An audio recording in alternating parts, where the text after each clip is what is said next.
नमस्कार, आप देख रहे हैं माई हिंदी टीवी और हम इस समय हैं पंजाब के मोहाली में अपने ऑफिस में। आपको बता दें कि इस समय चुनावों का अंतिम चरण चल रहा है और इस चरण में 8 राज्यों की 57 सीटों पर चुनाव हो रहा है। जी हाँ, हम आपको सिलसिलेवार बताएंगे कि किस सीट पर कितना चुनाव हो चुका है। आइए आपको ले चलते हैं अपने वरिष्ठ सहयोगी पंथिल जी के पास। पंथिल जी, नमस्कार। कैसे चल रहा है चुनाव? जी नमस्कार। जी नमस्कार।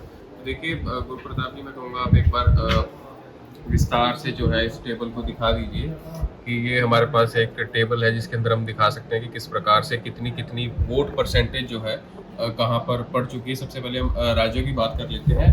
बिहार के अंदर जो है अभी तक जो है 24.25% जो है वोट जो है पड़ चुकी है। और जी चंडीगढ़ में इस वक्त आपको ये 11 बजे तक का डाटा है जी, जो आपके जी, समक्ष जी, इस वक्त पेश कर रहा हूँ। जी 25.3% जो है वोट डल चुकी है। हिमाचल के अंदर 31, झारखंड के अंदर 29 और उड़ीसा के अंदर 22.64% जो है वोट डल चुकी है। बात करें पंजाब की, इस वक्त हम मोहाली में भी मौजूद हैं क्योंकि पंजाब की चर्चा बेहद जो है ज़रूरी है।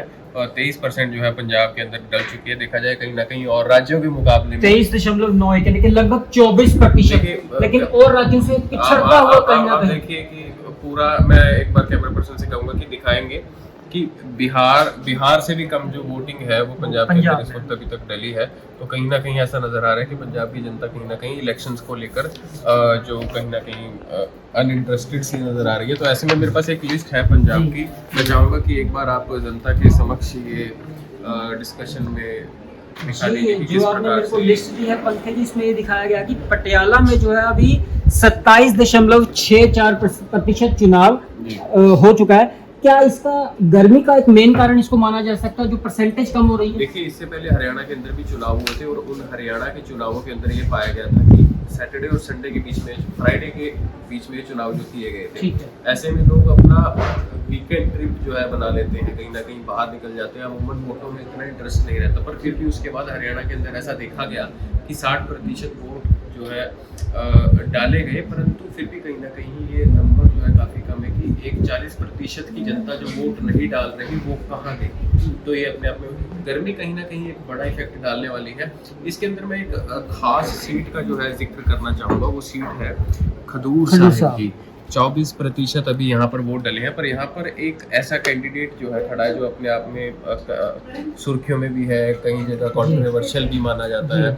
मैं बात कर रहा हूँ अमृतपाल की, और कहीं ना कहीं ऐसा बताया जा रहा है कि खडूर साहिब के अंदर अमृतपाल काफी आगे चल रहा है। इस पर आपकी क्या कुछ राय है, किस तरीके से? तो आप ये कहना चाहेंगे कि अमृतपाल आगे चल रहे हैं, लेकिन किस विपक्षी उम्मीदवार से आगे चल रहे हैं? अकाली दल से, कांग्रेस से, बीजेपी से? उनका मुकाबला किसके साथ है? देखिए, पंजाब ऑल ओवर अगर हम पंजाब की बात करें, पंजाब के अंदर इस समय 2 पार्टियां मुख्य रूप से जो आगे चल रही हैं वो है आम आदमी पार्टी और कांग्रेस। कहीं ना कहीं ऐसा नज़र आता है कि इस बार जो हमारे ज़मीनी स्तर पर और भी रिपोर्टर्स हैं जो जगह जगह जा रहे हैं, माई हिंदी की टीम है वो जाती है, तो वो अमूमन हमें उनसे बातचीत करने के बाद ये पता चलता है कि पंजाब के अंदर कहीं ना कहीं आम आदमी पार्टी और कांग्रेस की टक्कर रहने वाली है। और इसी के साथ साथ एक और इसके अंदर एड ऑन मैं ये करना चाहूँगा चर्चा में कि जो कांग्रेस है कहीं ना कहीं शायद ऐसा हो सकता है कि आम आदमी पार्टी से इस बार ज़्यादा सीटें अमूमन लेकर जाए। कितनी सीटें आप कांग्रेस के लिए देख रहे हैं? देखिए, 13 सीटें, 13 सीटों पर अगर चर्चा की जाए तो 13 सीटों के हिसाब से मेरा ये अनुमान है 6 सीटें कांग्रेस कहीं नहीं छोड़ेगी। 6 कांग्रेस, 6 कहीं नहीं। और आम आदमी पार्टी? आम आदमी पार्टी का 4-5 इस तरीके से 4 और 5 कुछ यानी कि 10 सीटें इन दोनों दलों को मिलाकर दे रहे हैं आप। जी। भारतीय जनता पार्टी अपने आप को यहाँ पर क्या एक बार से रिवाइव कर पाएगी या नहीं? देखिए, मेरी लुधियाना में भी काफ़ी लोगों से बात हुई है। ऐसे में बिट्टू जी की जो चर्चाएं पंजाब के अंदर चल रही हैं, उसमें मैं आपको ये बताना चाहूँगा कि शहरी वोट जो है कहीं ना कहीं चंडीगढ़ के अंदर भी अगर हम देखें, भाजपा के खेमे में आपको पड़ता नजर आएगा। जी। तो हम ये कह सकते हैं कि ये चंडीगढ़ का वोट आ गया है। चंडीगढ़ का वोटिंग आपको दिखाना चाहेंगे। 25% 039%। जी जी जी जी। तो चंडीगढ़ का जो वोट है वो कहीं ना कहीं शहरी वोट मेरा अमूमन अंदाजा ये कहता है कि भाजपा को जाने वाला है, परंतु गांव के अंदर कांग्रेस इस बार तेज रहने वाली है। तो ये अपने आप में एक बड़ी बात है कि किस तरीके से इस बार चुनावों के रिजल्ट रहने वाले हैं, क्योंकि ये चुनाव महत्वपूर्ण चुनाव है। ये देश का भविष्य जो है आने वाले समय में तय करने वाला है। अंकित जी बात कर रहे हैं बीजेपी की। मैं भी खुद पटियाला लोकसभा कॉन्स्टिट्यूंसी से आता हूँ, राजपुरा मेरा गृह नगर है। वहाँ पर भी लगभग जो फाइट है, कभी तो बीजेपी बनाम कांग्रेस हो रही है, कभी कांग्रेस बनाम जो है आम आदमी पार्टी हो रही थी। लेकिन कल जो लास्ट पिक्चर मेरे सामने पेश की किसी मेरे सूत्रों ने, तो उन्होंने कहा कि जो लड़ाई है त्रिकोणीय हो चुकी है अब। तो अब क्या समझते हैं, पटियाला से कौन बाजी मार सकता है? क्या एक बार झाड़ू फिर चलेगा, या हाथ अपना मजबूत होगा, या फिर कीचड़ में कमल दोबारा खिल सकता है? कीचड़ में कमल खिलना मुझे मुश्किल नजर आ रहा है, पर पटियाला की बात कर रहा हूँ मैं। ये कैप्टन अमरिंदर सिंह का शहर है। हाँ, ये एक अमूमन, क्योंकि आपने बोला है कि ट्रायंगल जो है बन रहा है। अब इस ट्रायंगल को मैं आपको समझा देता हूँ। ये ट्रायंगल बना है, ये पटियाला का ट्रायंगल है, ये कैप्टन अमरिंदर सिंह है जी, ये भाजपा है जी, और ये आम आदमी पार्टी है जी, और इसी में एक कांग्रेस को भी हम जोड़ लेते हैं जी। मैं कांग्रेस को और कैप्टन अमरिंदर सिंह को एक तराजू में क्यों तोलता हूँ? बट मेरी बात आप सुनो ना, समझने की कोशिश विधानसभा चुनाव में जो कांग्रेस जो तीसरे नंबर पर आई। कैप्टन अमरिंदर सिंह की वोटें कांग्रेस की ही तो है। जी। कांग्रेस के कई साथी इस बार कैप्टन अमरिंदर सिंह को वोट डालने वाले, तो फायदा किसको मिलेगा? आम आदमी पार्टी।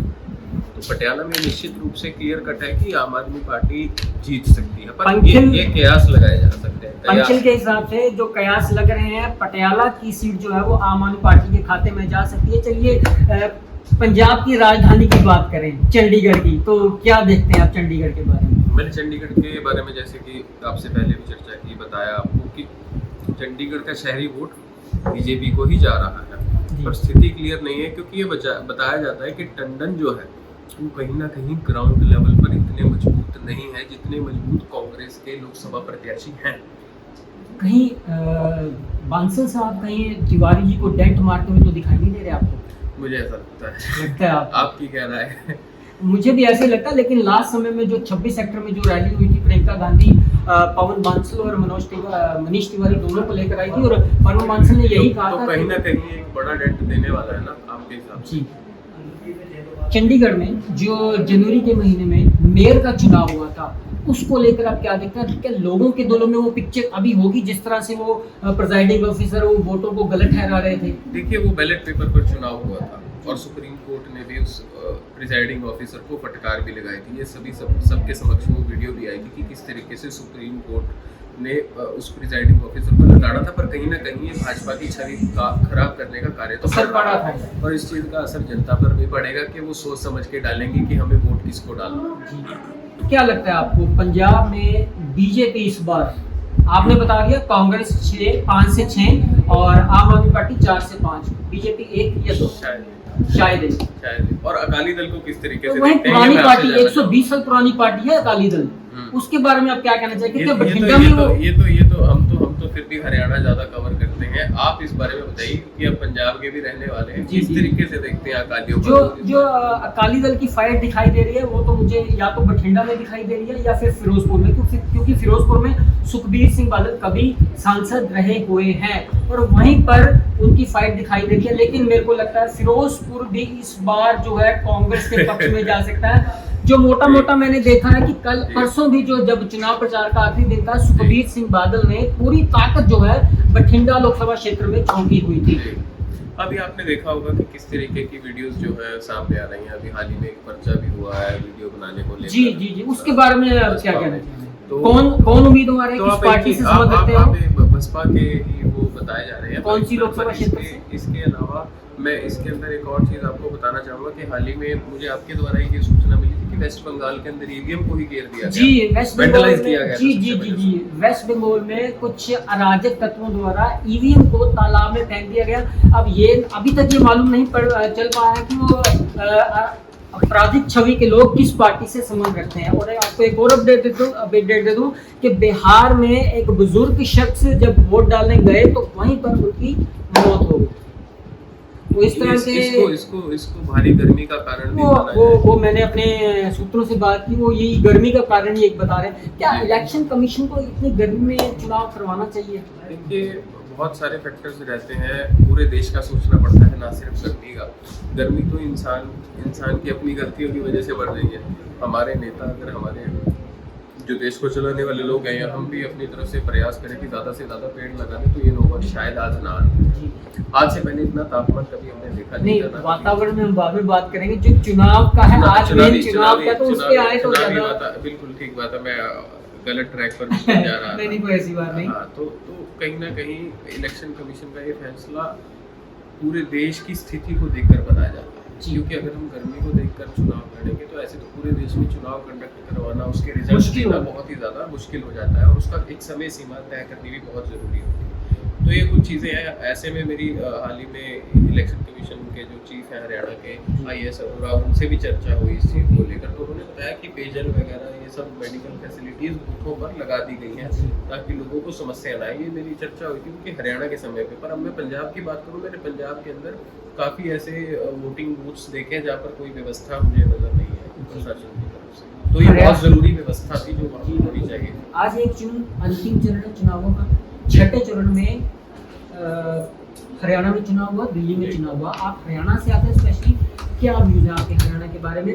बीजेपी और कांग्रेस टक्कर एक दूसरे की बराबर है, या फिर कहीं ना कहीं बीजेपी भारी पड़ रही है? देखिए, हरियाणा की राजनीति के अंदर काफ़ी फेरबदल देखा जा सकता है। कहीं ना कहीं कांग्रेस जो है हरियाणा के अंदर बढ़ती नज़र आ रही है, क्योंकि चर्चा पंजाब पर चल रही है। पर एक बर्ड्स आई व्यू में अगर आपको हरियाणा का लेना चाहूँ तो वो यही है कि कहीं ना कहीं 50-50 का मुकाबला इस बार हरियाणा में रहने वाला है। और अगर 50-50 का मुकाबला रहता है तो आप ये समझ लीजिए कि विधानसभा के अंदर सरकार पक्का बनेगी। कितनी सीट्स देखने बीजेपी के लिए हरियाणा में? हरियाणा के अंदर 5 या 6 सीटें बीजेपी के लिए मैं देख सकता हूँ। बहुत ज़्यादा नुकसान नहीं हुआ, क्योंकि भाजपा जो है फिर बीजेपी भी मैं ये पॉजिटिव दे रहा हूँ। सूत्र ये बता रहे हैं कि 6 सीटें विपक्षी पार्टियां ले जाएंगी और भाजपा के खेमे में 4 आएंगे। जैसे कुरुक्षेत्र से सुशील गुप्ता वाली, तो हार जाएंगे ये बहुत बड़े बताया जा रहा है। आप समझ नहीं रहे हैं कि ये बताया जा रहा है कि क्योंकि काफी आरोप उन पर लग रहे हैं कौन स्कैम को लेकर, जो पूरी गांव की बिरादरी है। क्योंकि कुरुक्षेत्र के अंदर जो लोग हैं वो कहीं ना कहीं पर इसके अंदर एक सबसे बड़ा पॉइंट आपने नोट किया होगा कि हाल ही में नवीन जिंदल का एक वीडियो वायरल हुआ था जिसमें उन्होंने कहा धन शत्रु तेरा ही आसरा। तो वो आसरा शायद अगर लग जाए तो कुछ कह नहीं सकते, बाकी भगवान जाने। अभी चौटाला भी वहाँ पे खड़े हैं, अगर वो वोट 1 लाख से ऊपर ले गए तो कांग्रेस को नुकसान हो सकता है। वो जाटों का वोट कट रहा है जी। अभी चौटाला को वहाँ से खड़ना नहीं चाहिए था, उनको कहीं और से खड़ना चाहिए था। अब इसको क्या हम समझें ये तो आप मेरे से बेहतर जानते हैं। वेल, पॉलिटिशियंस की तो वही बता सकते हैं वो किस सीट से लड़ना चाहते हैं, क्यों लड़ना चाहते हैं, कि क्या समीकरण है उनके।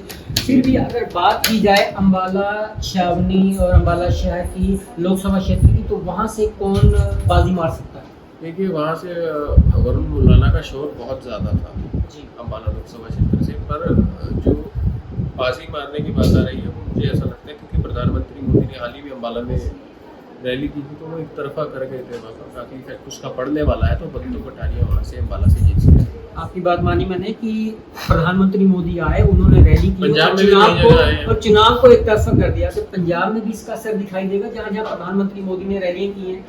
देखिए, इसको कहना बड़ा मुश्किल है क्योंकि पंजाब कई अदर फैक्टर्स पर काम करता है। पंजाब की जनता किसी और फैक्टर्स पर काम करती है। उनके अपने मुद्दे हैं और उनके मुद्दों को काफ़ी लंबे समय से सुना भी नहीं जा रहा। तो इसलिए कहीं ना कहीं उनको वो एक ऐसा चेहरा चाहिए जो उनके मुद्दों को उठा सके। तो इसलिए पंजाब ने कभी भी बीजेपी को पूर्ण रूप से एक्सेप्ट ही नहीं किया। ये अपने आप में इतिहास की बात है। इसकी आप देख लीजिए, कभी भी भाजपा अपने आप में सरकार बना ही नहीं पाई पंजाब में। विधानसभा चुनाव को 2 साल पूरे हो चुके हैं पंजाब में। आम आदमी पार्टी की सरकार आई थी प्रचंड बहुमत के साथ। जी बिल्कुल, एक तरफा लहर। बिल्कुल, लोगों में धीरे धीरे गुस्सा जो है आम आदमी पार्टी के प्रति भी दिखाई दे रहा है। क्या वो गुस्सा जो है विपक्षी दलों को फायदा पहुंचाएगा? देखिए, गुस्सा कह लीजिए या कुछ और कह लीजिए, गुस्सा किस कारण से है? ये मुझे ऐसा लगता है कि मैंने 2 व्यू देखे हैं इसके अंदर। आम आदमी पार्टी को लेकर कुछ लोग खुश भी हैं। सबसे ज़्यादा खुशी उनको यही है कि हमारे बिजली के बिल माफ हो रहे हैं। एक व्यक्ति ने घर के अंदर 2-2 सब मीटर लगवा कर अपना अच्छा काम चलाया हुआ है कि सबके 0-0 बिल आए। ये मैं बताऊं, कल मेरी 2 माताओं और बहनों से बात हो रही थी, तो मैंने पूछा कि आप किसको वोट डालोगे, तो उन्होंने यही बोला कि आम आदमी पार्टी को। मैंने पूछा महिलाओं को आप देखिए ना, मैंने पूछा क्यों? बिजली का बिल हमारा 0 हो गया सर। हमारा 3-3, 4-4 हज़ार बिजली का बिल आता था, वो 0 हो गया। परेशानी उन लोगों को आ रही है आम आदमी पार्टी के दौर में जिनके काम एक फोन पर हो जाएगा, अब लाइनों में लगना पड़ रहा है। तो इस चीज़ का काफ़ी इफेक्ट। ये नहीं कह रहा हूँ कि करप्शन खत्म हो गई है, अब करप्शन तो बरकरार रहती है, पर कहीं ना कहीं शक्ति जो है बरती जाती है। अंकिल, करप्शन तो जस की तस बनी हुई है, चाहे आप भाजपा के जहाँ भाजपा की सरकार है उस प्रदेश में चले या फिर पंजाब में देख ले, करप्शन जस की तस बनी हुई है। प्रधानमंत्री मोदी कहते हैं ना खाने, अब आप देखिए ना, अभी अमृतसर के आसपास ही एक गांव में जो गोली कांड हुआ है इलेक्शन से पहले, वो कितनी बड़ी लॉ एंड ऑर्डर का फेलियर है, अपने आप में वो देखने वाली बात है। तो ये सब तमाम मुद्दे सर इलेक्शंस पर थे जी। तो प्यारे दर्शकों, आप बने रहे माई हिंदी टीवी के साथ। चुनावों से जुड़ी और रोचक जानकारियां लेकर हम आपके सामने फिर उपस्थित होंगे। फिलहाल हमें दीजिए इजाजत। नमस्कार। चुनावों की पल पल की कवरेज के लिए आप बने रहे माई हिंदी टीवी के साथ।